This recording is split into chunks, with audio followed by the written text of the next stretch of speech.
পৃথিবীতে একজন মানুষই শুধু জানতেন তিনি পৃথিবীতে কতদিন বাঁচবে।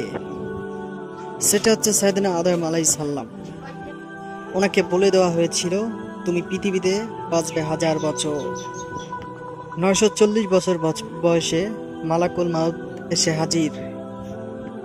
এসে বলল আদম আলাইহিস সালামকে, তোমার রূহ কবজ করতে এসেছি। আদম আলাইহিস সালাম তখন বললেন, রূহ কবজ করতে আসছো মানে? আমি তো বাঁচবো 1000 বছর। মালাকুল মাউত বললেন, না না, ওই যে আগের কথা স্মরণ করো, 60 বছর দিয়ে দিয়েছিলেন। আদম আলাইহিস সালাম বলে, না আমি দেইনি। মালাকুল মাউত বললেন, আল্লাহ ঘটনা দেখেন, দিয়া কয় দেই নাই।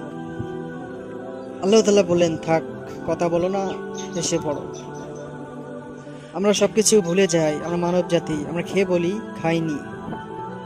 অতঃপর আদমও অস্বীকার করে, তার সন্তানও অস্বীকার করে। সেদিন থেকে লিখে রাখা সিস্টেম চালু হয়ে গিয়েছিল এবং সাক্ষী সিস্টেম, লিখে রাখা সিস্টেম চালু হয়ে গিয়েছিল সেদিন থেকে।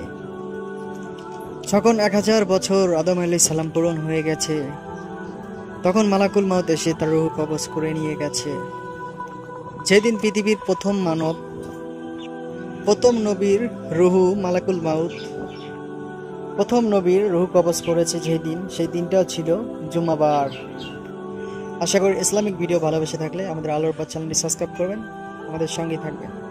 ভিডিওটি অবশ্যই শেয়ার করতে ভুলবেন না। ভিডিওটি শেয়ার করবেন আর লাইক করবেন, একটি কমেন্টে জানাবেন ভিডিওটি কেমন লাগে। ইসলামিক ভিডিও সাপোর্ট করতে ভুলবেন না। আল্লাহ হাফেজ।